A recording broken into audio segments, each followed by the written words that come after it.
Le stoïcisme et le christianisme sont deux philosophies de vie qui ont émergé à des époques et dans des contextes différents, mais ils partagent des similitudes notables dans leur approche de la moralité, de l'éthique et du but de la vie. Bien qu'il s'agisse de systèmes de croyances distincts, l'exploration des domaines dans lesquels ils se chevauchent peut permettre de mieux comprendre les préoccupations humaines universelles et les valeurs fondamentales qui ont influencé les sociétés au fil des siècles. Contextualisando au stoicismo ou au christianismo. Avant d'aborder les similitudes entre ces deux philosophies, il est important de comprendre leur contexte et fondements historiques. Stoïcisme. Le stoïcisme est une philosophie ancienne qui a ses racines en Grèce mais qui a prospéré principalement pendant les périodes hellénistiques et romaines. Les stoïciens croyaient à l'importance de la maîtrise de soi, de la raison et de la vertu comme moyen d'atteindre le bonheur et la paix intérieure. Des personnalités telles qu'Épictète, Sénèque et Marc Aurèle ont contribué au développement de cette école de pensée.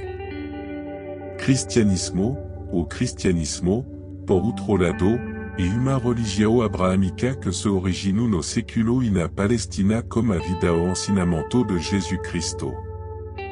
Os cristãos seguem os princípios do Novo Testamento e acreditam em Deus, na redenção através de Jesus e na vida após a morte. Agora, vamos explorar a semelhança que podem ser encontrada entre essa duas tradições. 1. Éthique et vertu. L'une des principales similitudes entre le stoïcisme et le christianisme est l'accent mis sur l'éthique et la vertu en tant qu'éléments centraux d'une vie pleine de sens. Tous deux soulignent l'importance de respecter des normes morales élevées. Les stoïciens recherchent l'excellence morale par la pratique de la sagesse, du courage, de la justice et de la tempérance, tandis que les chrétiens recherchent la sainteté et la justice morale par la foi, l'amour et la repentance.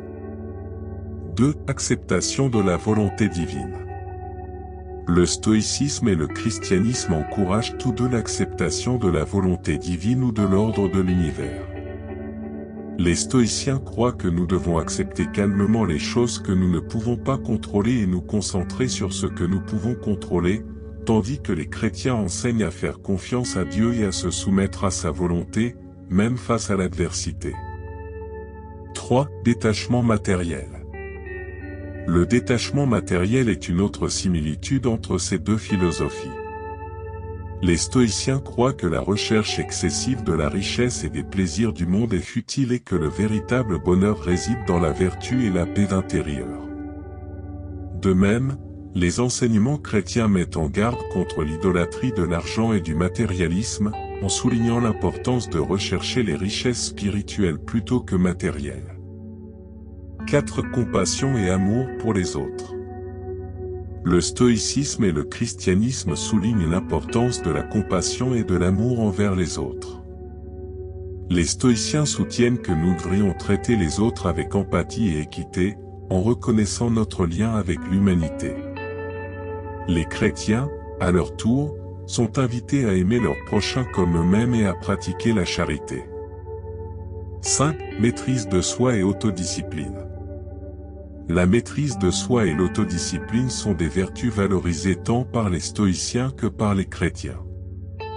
Les deux traditions enseignent l'importance de contrôler les passions, de surmonter les dépendances et de cultiver la patience, la persévérance et l'humilité. Conclusion. Bien que le stoïcisme et le christianisme soient des traditions distinctes avec des fondements différents, il est fascinant de noter les similitudes qu'ils partagent en matière d'éthique, de vertu et de but dans la vie.